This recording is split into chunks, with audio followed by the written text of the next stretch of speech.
Bonjour. Joyeux Noël. Il est né. Amis, frères et sœurs de partout, soyez les bienvenus. Il est ici celui qu'on attendait, celui qui nous accueille. Qui que nous soyons, d'où que nous venions, la manière dont nous vivons ce culte, au près ou au loin. Connaissez-vous son nom? Je vais vous le dire, et dans vos cœurs, son nom chantera comme une flûte. Dans le silence brumeux de la nuit. Sachez que la longue attente est finie. Levez la tête. Je vous le dis, il est venu. Connaissez-vous son nom? Je vais vous le dire, et son nom éclatera comme les poussières d'étoiles sur la place du monde. Aujourd'hui, lumineuse est la nuit, et resplendissant le jour. Car il est né, l'enfant qui change le monde. Sur son visage danse le sourire de Dieu. Il est né, il reste avec nous, et la joie des hommes devient la joie de Dieu. Il est né, il reste avec nous, et la souffrance des hommes devient la souffrance de Dieu. Il est né, il reste avec nous, et l'amour des hommes devient l'amour de Dieu. Connaissez-vous son nom? Je vais vous le dire. Il s'appelle Emmanuel. Dieu avec nous. Et je vous invite à chanter ce Dieu qui nous rassemble comme son peuple au 32, 22. 32, 22. Ô peuple fidèle, Jésus vous appelle. Et je vous propose de lever pour le chant. 32, 22.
Louons le Seigneur.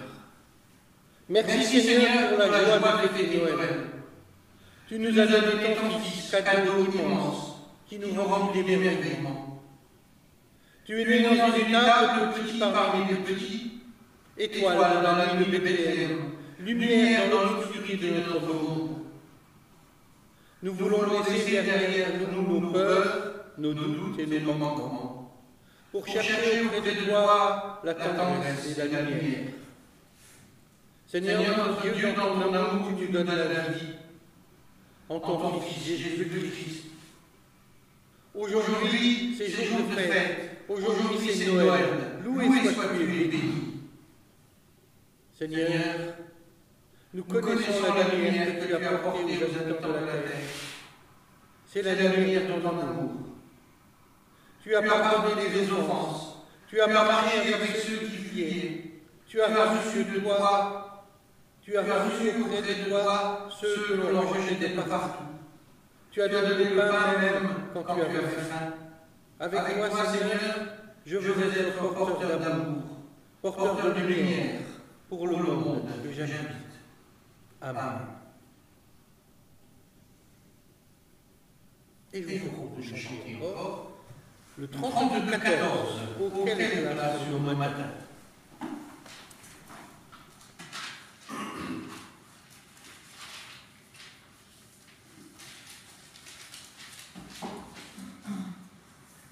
Si vous souhaitez, vous pouvez vous lever pour la chanter.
Jésus naquit à Bethléem, en Judée, nous dit l'Évangile selon Matthieu, au chapitre 2.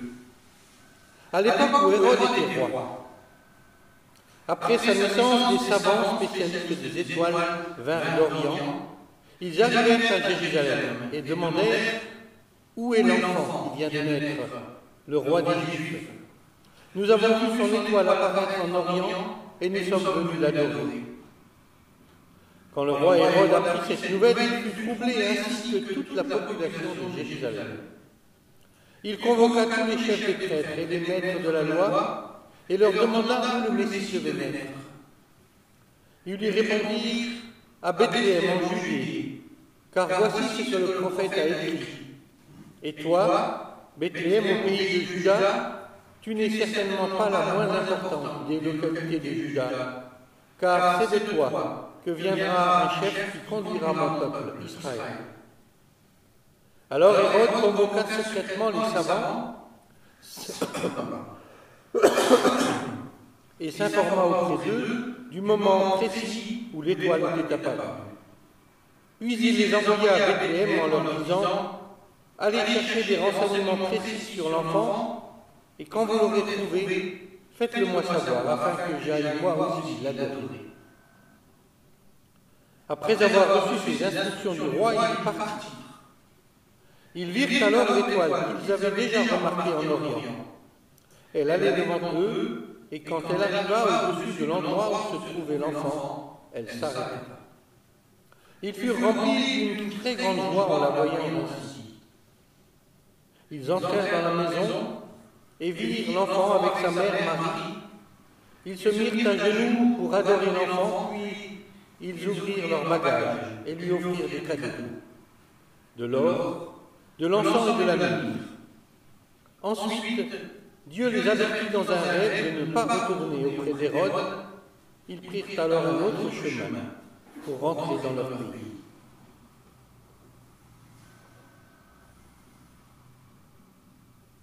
Et je vous propose de chanter au 32-10 sur tous les peuples dans la nuit et l'ombre de la mort. Et si vous le souhaitez, vous pouvez vous lever pour le chanter.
Pour moi, il n'est pas de culte de Noël sans un conte. Et donc, je vous propose maintenant une petite histoire. Sous le règne de César Auguste, du temps que Quirinus était gouverneur de Syrie, deux hommes vivaient à Bethléem, en Judée. Le premier était immensément riche et le second très pauvre. L'homme riche était vêtu de fin lin. Il habitait une grande maison avec beaucoup de greniers, des tables dans lesquelles il accumulait des biens. Des troupeaux de bœufs, de brebis, des récoltes de blé, de mou, d'huile, tout ce qui pouvait s'amasser à l'époque. Cet homme appartenait à la lignée de David, et son origine royale lui valait la considération de ses voisins. Peut-être aussi un peu sa richesse.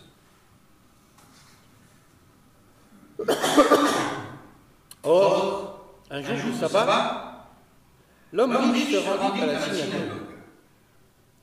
Il traversa toute l'assemblée jusqu'à la première place où il s'assit.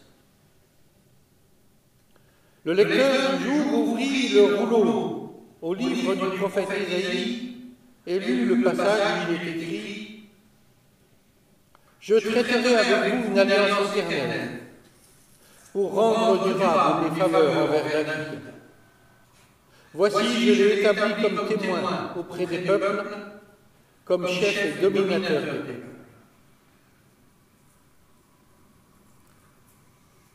Après le fils rentré chez lui, l'homme riche se rappela ses paroles et il en conçut un immense orgueil, car il ne doutait pas d'être appelé à une grande gloire, le jour où le Messie, son parent, rétablirait le rôle de David. L'homme pauvre était vêtu d'un grossier vêtement de poil de chèvre. Et il habitait une petite maison, la dernière du village. Et dans cette maison, il n'y avait qu'une seule pièce que le pauvre partageait avec un bœuf et un âne. C'était son seul bien. Et le même jour, le jour du sabbat, cet homme s'était rendu lui aussi à la synagogue. Mais comme il était mal habillé, il resta debout près de la porte, derrière la dernière place. Il écouta lui aussi la lecture du prophète Ésaïe. Et il se réjouit des promesses de Dieu. Et comme le lecteur continuait, il entendit les paroles qui font suite au chapitre 55 du livre d'Ésaïe. Partage ton pain avec celui qui a faim. Fais entrer dans ta maison les malheureux sans asile. Et si tu vois un homme nu, couvre-le, et ne te détourne pas de ton semblable. Rentré chez lui, l'homme pauvre médita ces paroles et se décida à les mettre en pratique. À cette époque eut lieu, selon les ordres de César, le recensement de toute la population de toute la terre. Et tous allaient se faire inscrire chacun dans sa ville. Vers Bethléem accoururent de toutes parts les descendants des familles qui en étaient originaires, et parmi eux, ceux de la maison de David. L'homme riche avait ouvert toute sa grande maison pour y recevoir les étrangers. Il espérait vivement découvrir parmi eux le roi d'Israël, qui le mènerait à la gloire. Et comme il ne s'entendait pas trop mal en affaires, il n'oublia pas de faire payer très cher le toit et la nourriture qu'il offrait. L'homme pauvre, de son côté, se souvenait des paroles du prophète Ésaïe. Et il aurait bien voulu, lui aussi, donner asile à des étrangers. Mais personne ne songeait à aller entrer sur son toit, car souvent les voyageurs ne souhaitaient pas dormir sur la paille à côté d'un bœuf et d'un âne. Or, un soir arrivait dans le village un homme et une femme qui cherchaient un lieu pour passer la nuit. Et comme il n'y avait plus de place nulle part ailleurs, on leur indiqua la maison de l'homme riche. Celui-ci les reçut à sa porte et leur demanda s'ils avaient de l'argent. Non, répondit-il, nous venons de Nazareth en Galilée, Et nous sommes des gens modestes, sans beaucoup de ressources. Alors le riche ferma la porte et leur cria « Ne m'importunez pas davantage, ma maison est pleine et je ne peux pas vous recevoir. » Rejeté par tous les habitants de Bethléem, l'homme et la femme arrivèrent chez l'homme pauvre, au bout du village. Celui-ci se réjouit beaucoup de les accueillir. Il les fit entrer, leur lava les pieds, leur donna à manger, leur prépara un lit sur la paille. Or, cette même nuit, il naquit à ces gens un petit enfant. Et comme il n'y avait pas de berceau dans la maison, sa mère l'emmaillota et le coucha dans le lit. Quelques jours plus tard, 3 nouveaux voyageurs arrivèrent à Bethléem. Ils parlaient une langue étrangère et souhaitaient voir le roi qui venait de naître. On leur indiqua la maison de l'homme riche qui, brillamment illuminée, dominait la ville. Aussitôt, ils allèrent frapper à sa porte. L'homme riche vint l'ouvrir et quand il aperçut les rois, les mages, vêtus de leurs robes splendides et accompagnés d'une nombreuse escorte, il ne douta pas de se trouver en présence des descendants du roi David. Il les fit entrer et les accueillit avec de grands honneurs, leur fit laver les pieds par ses esclaves, oignit l'huile leur tête, les embrassa et leur fit préparer un grand souper. Mais l'un des voyageurs éleva la voix et dit « Où est le roi des Juifs qui vient de naître? Car nous avons vu son étoile en Orient et nous sommes venus pour l'adorer. » Et l'homme riche ne sut quoi répondre. Alors les 3 rois se levèrent et s'en allèrent. Ils parcoururent toutes les rues de Bethléem, frappèrent à toutes les portes. Partout, ils reçurent la même réponse. Nous ne savons pas de quoi vous parlez. Enfin, ils arrivèrent à la dernière maison. Vous savez, celle tout au bout du village. Mais comme elle était très misérable, ils hésitèrent longtemps avant d'ouvrir. Le pauvre homme vint entr'ouvrir la porte. Dedans régnait une faible clarté. Les rois demandèrent toujours la même question. Où est le roi des Juifs qui vient de naître? Le pauvre répondit, je n'ai chez moi ni roi, ni fils de roi. Je n'ai que de pauvres gens qui sont venus de Nazareth en Galilée, et leur petit enfant est couché dans une crèche. Les mages, profondément déçus, allaient se retirer lorsqu'ils aperçurent l'étoile arrêtée au-dessus de la maison. Alors, comme dit le texte biblique, ils furent saisis d'une grande joie, car ils étaient arrivés au terme de leur voyage. Ils entrèrent donc dans la maison, virent le petit enfant avec Marie, sa mère, se prosternèrent et l'adorèrent. Puis ils ouvrirent leur trésor et lui offrirent en présent de l'or, de l'encens et de la myrrhe. Et ce fut par eux que le pauvre homme apprit qu'il hébergeait le Fils de Dieu, qui ôte le péché du monde. Alors, tombant à genoux, sur sa face, il pleura abondamment, tant son cœur débordait de joie et de reconnaissance à cause de l'honneur qui lui avait été fait d'héberger le Fils de Dieu. Quant à l'homme riche, lorsqu'il apprit ce qui s'était passé, il entra dans une grande colère et envoya des émissaires au roi Hérode pour accuser le nouveau-né.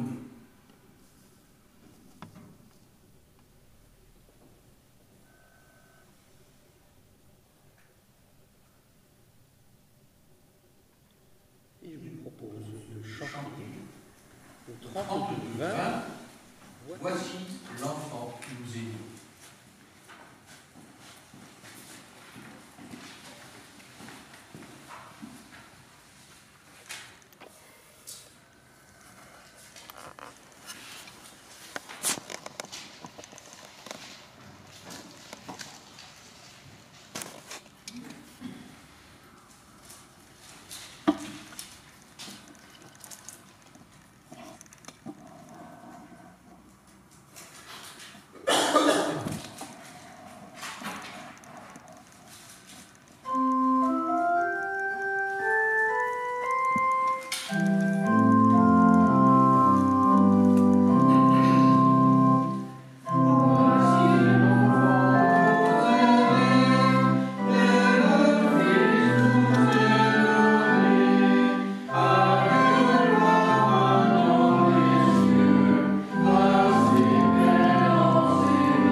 Et voici comment se poursuit l'Évangile selon Matthieu au chapitre 2.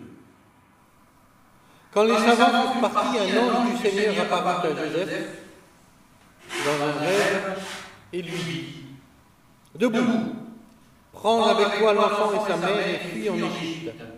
Reste-y jusqu'à ce que je te dise de revenir, car Hérode va rechercher l'enfant pour le faire mourir. » Joseph se leva donc, prit avec lui l'enfant et sa mère en pleine nuit et se réfugia en Égypte. Il y resta jusqu'à la mort d'Hérode. Cela arriva afin que se réalise ce que le Seigneur avait dit par le prophète. « J'ai appelé mon fils à sortir d'Égypte. » Quand Hérode s'est rendu compte que les savants l'avaient trompé, il entra dans une grande colère. Il donna l'ordre de tuer à Bethléem et dans les environs tous les garçons de moins de 2 ans. Cette limite d'âge correspondait aux indications que les savants lui avaient données. Alors se réalisa ce qu'avait déclaré le prophète Jérémie. On a entendu une plainte à Rama, des pleurs et de grandes lamentations. C'est Rachel qui pleure ses enfants. Elle ne veut pas être consolée car ils sont morts.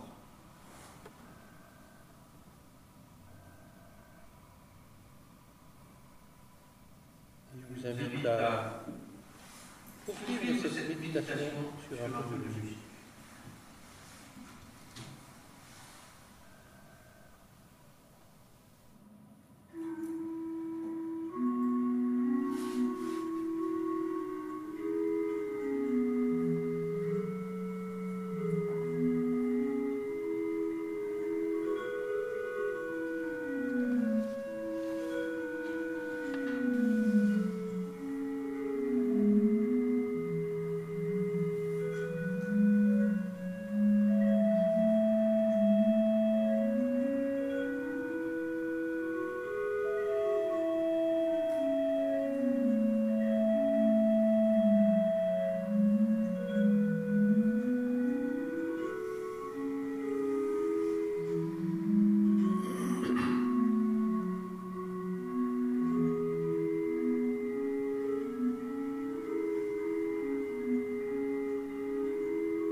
Je vous invite à poursuivre.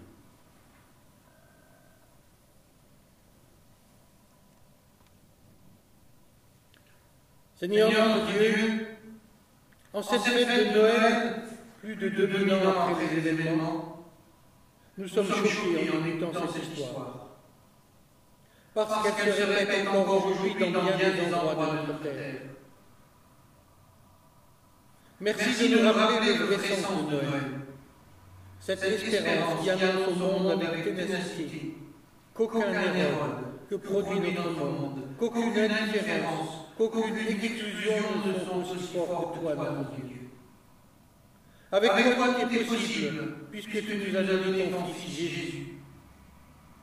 Nous reconnaissons que parfois, nous sommes tentés par les voies de la violence, de la jalousie, de la haine, comme Hérode. Pardonne-nous. Merci parce que dans ce monde de pouvoir et de force, tu nous as montré la force d'aimer et que tu nous donnes le courage de choisir ta voie à toi. Amen.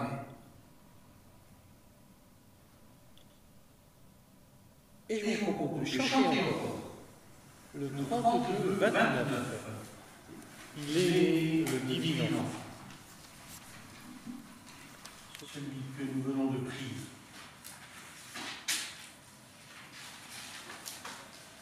Et je vous propose de vous lever pour le chanter.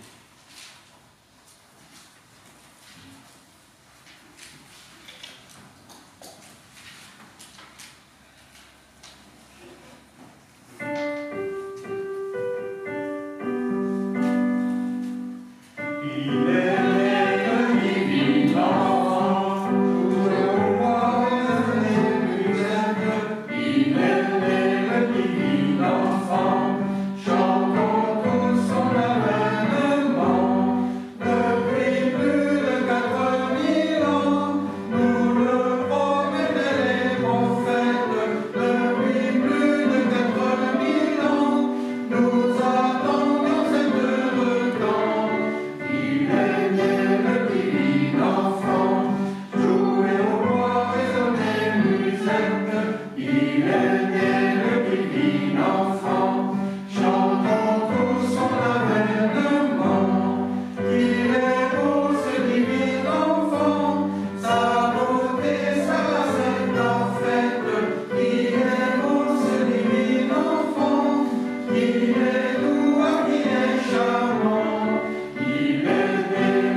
quelques annonces. Le prochain culte ici à Terre Nouvelle aura lieu le 2 janvier, oui c'est ça, à 10 h, et nous célébrerons la toute première Sainte Seine de l'année 2022. Un culte en commun avec Dordain. J'ai à votre disposition un petit cadeau, les calendriers interreligieux de l'année 2022. Il en reste quelques-uns sur le présentoir, et je peux aller en chercher dans mon bureau encore. Voilà.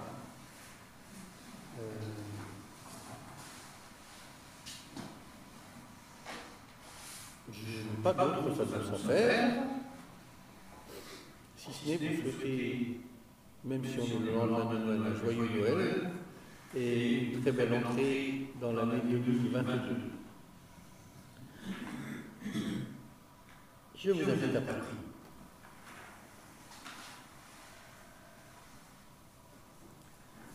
Seigneur Jésus, dans la nuit, nous ne savons parfois quel chemin prendre. Mais tu es venu et tu nous as tendu la main. Nous étions perdus main dans la main, le chemin s'est fait lumière. Seigneur Jésus, dans la nuit, nous ne savons parfois plus que faire. Mais tu es venu pour nous donner des paroles. Nous étions sourds et par ta parole, nos actes ont trouvé un sens. Alors nous voulons te remercier ce matin. Ta proximité et ton amour font de nous des porteurs de lumière. Et elle nous permet d'éclairer le chemin sur lequel nous marchons.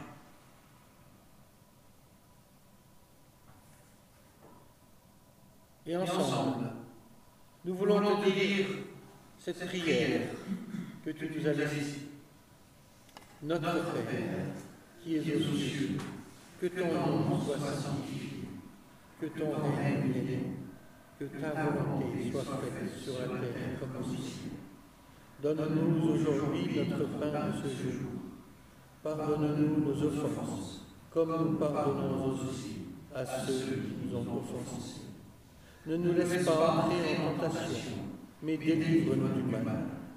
Car c'est à toi qu'appartiennent le règne, la puissance et la gloire, pour les siècles des siècles.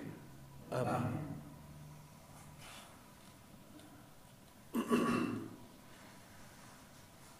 Nous sommes invités à être porteurs de lumière.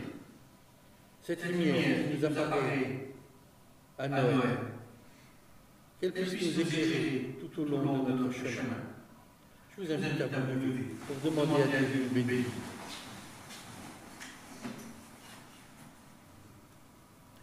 Joyeux Noël, que Dieu t'apporte la paix et la joie, que la lumière et la douceur t'accompagnent, quand Jésus-Christ, Dieu vienne habiter en toi et avec toi. Amen. Et je vous propose de chanter un dernier chant, le 61-38, Gloire à Dieu au plus haut des cieux.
Très belle journée à tous et à toutes et merci d'avoir partagé ce moment. Joyeux Noël encore et belle fin d'année. Merci.